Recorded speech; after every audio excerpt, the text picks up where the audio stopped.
18वीं लोकसभा का पहला संसद सत्र के पहले ही दिन नेता प्रतिपक्ष राहुल गांधी संसद भवन में छा गए। दिन भर टीवी और मोबाइल के सामने चिपके रहे लोगों को कहना पड़ा कि मान गए गुरुजी, सही में आप नेता प्रतिपक्ष बनने के लायक हैं। इतना ही नहीं, जो लोग राहुल गांधी को पप्पू के नाम से संबोधित करते थे उसे भी स्वीकारना पड़ा कि वाकई में इस राहुल गांधी में दम है, उनकी बातों में जान है। दरअसल सदन में जैसे ही राहुल गांधी को मौका मिला, वे सबसे पहले लोकसभा अध्यक्ष ओम बिरला को निशाने पर लिया। उन्होंने कहा कि जब मैं और मोदी जी ने आपसे हाथ मिलाया तो मैंने एक बात नोटिस की, जब मुझसे आपने हाथ मिलाया तो आप बिल्कुल सीधे खड़े थे, लेकिन जैसे ही मोदी जी ने आपसे हाथ मिलाया आपका सिर उनके सामने झुक गए। आप इस हाउस के लीडर हैं, आपको किसी के सामने नहीं झुकना चाहिए। इस पर लोकसभा स्पीकर ओम बिरला ने भी जवाब दिया, पीएम सदन के नेता हैं, मुझे मेरी संस्कृति संस्कार ये कहते हैं कि व्यक्तिगत जिंदगी में भी और सार्वजनिक जीवन में भी और इस आसन पर बैठे भी जो हमसे बड़े हैं उनको झुककर नमस्कार करो। मुझे यही सिखाया गया है, बराबर लोगों के साथ बराबर का व्यवहार करो, यही मुझे सिखाया गया है और इसलिए मैंने ऐसा किया। इस पर राहुल गांधी ने फिर याद दिलाते हुए कहा कि आप दो जिंदगी जी रहे हैं, एक सदन में माननीय लोकसभा अध्यक्ष की और दूसरा व्यक्तिगत जिंदगी में ओम बिरला की। आप सदन में सबसे बड़े हैं, आपसे ऊपर यहां कोई नहीं है, पीएम मोदी जी भी नहीं, आपको किसी के सामने झुकने की जरूरत नहीं है। इसके बाद राहुल गांधी आज मानो कुछ ठान कर ही सदन पहुंचे हो। उन्होंने पीएम मोदी और बीजेपी पर जमकर निशाना साधा। उन्होंने कहा कि ये लोग हिंदू नहीं हैं क्योंकि 24 घंटे हिंसा की बातें करते हैं। उन्होंने यह भी कहा कि हिंदू कभी हिंसा नहीं कर सकता, कभी नफरत और डर नहीं फैला सकता। राहुल गांधी ने जब भाजपा पर यह आरोप लगाया तो प्रधानमंत्री नरेंद्र मोदी और गृह मंत्री अमित शाह ने आपत्ति जताते हुए यह कहा कि कांग्रेसी नेता ने पूरे हिंदू समाज को हिंसक कहा है। इसके बाद तो मानो राहुल गांधी दोनों पर चढ़ ही गए।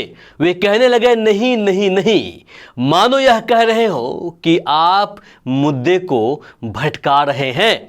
नरेंद्र मोदी जी पूरा हिंदू समाज नहीं है, बीजेपी पूरा हिंदू समाज नहीं है, आरएसएस पूरा हिंदू समाज नहीं है। भगवान शिव की इमेज से पता चलता है कि हिंदू कभी डर नहीं फैला सकता, हिंदू कभी हिंसा नहीं फैला सकता, हिंदू कभी नफरत नहीं फैला सकता। इसके बाद सोमवार को सदन में जमकर हुए हंगामे के बीच नेता प्रतिपक्ष राहुल गांधी ने हिंदू, मणिपुर, नीट, किसान, अग्निवीर के साथ साथ कई मुद्दों पर अपनी राय रखी। सबसे पहले हाथ में संविधान उठाया और कहा कि देश की सम्मानित जनताओं ने संविधान बचा लिया। इसके बाद राहुल गांधी ने कहा, त्रिशूल हिंसा नहीं बल्कि अहिंसा का प्रतीक है। इस्लाम में भी लिखा है कि डरना नहीं है। गुरु नानक ने भी कहा है, डरो मत, डराओ मत। जीसस में भी अभय मुद्रा। बुद्ध भगवान ने कहा, डरो मत, डराओ मत। महावीर ने कहा, डरो मत, डराओ मत। इसके बाद राहुल गांधी ने सत्ता पक्ष की तरफ इशारा करते हुए कहा कि जो लोग अपने आप को हिंदू कहते हैं वे 24 घंटे हिंसा हिंसा हिंसा, नफरत नफरत नफरत। आप हिंदू हो ही नहीं। हिंदू धर्म में साफ लिखा है, सच का साथ देना चाहिए, लेकिन कुछ संगठन ऐसे हैं जिन्हें लगता है कि वे सिर्फ वही हिंदू हैं, उनका ही हिंदू धर्म पर कॉपीराइट है, बाकी के कोई हिंदू है ही नहीं। राहुल गांधी ने सदन में हंगामे के बीच 90 मिनट का भाषण दिया, जिसमें हिंदू, शिवाजी, डरो मत, डराओ मत, अभय मुद्रा, हिंसा, अयोध्या, राम जन्मभूमि, महंगाई, अग्निवीर, मणिपुर, किसान शब्द चर्चा में आए। जहां राहुल गांधी ने हिंदू, मुस्लिम, सिख, ईसाई, बौद्ध, जैन धर्मों का जिक्र करके पहले यह बताने पर फोकस किया कि हर धर्म का मूल मंत्र है डरो मत। इस दौरान उन्हें टोकने के लिए पीएम मोदी 2 बार अपनी सीट से उठे, वहीं गृह मंत्री अमित शाह को 4 बार उठकर आपत्ति जतानी पड़ी।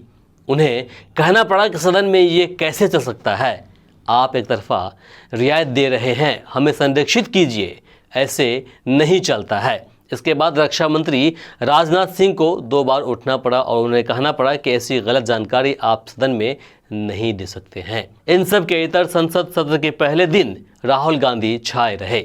सोशल मीडिया पर दिन भर उनकी ही चर्चा होती रही। बाकी आज मंगलवार को सत्तारूढ़ पार्टी के नेता क्या कुछ जवाब देते हैं, उन पर हमारी निगाहें बनी रहेगी। बाकी इसे लेकर आप क्या सोचते हैं कमेंट बॉक्स में लिखकर ज़रूर बताएं। इस वीडियो को अधिक से अधिक शेयर करें ताकि बाकी लोगों तक जानकारी पहुंच पाए। ऐसे ही जानकारी प्राप्त करने के लिए हमारे चैनल वी आवर्स न्यूज़ को सब्सक्राइब कर लें। वहीं Facebook page V hours news और वी आवर्स न्यूज़ बिहार को भी फॉलो करना बिल्कुल ना भूलें। नमस्कार, शब बखैर।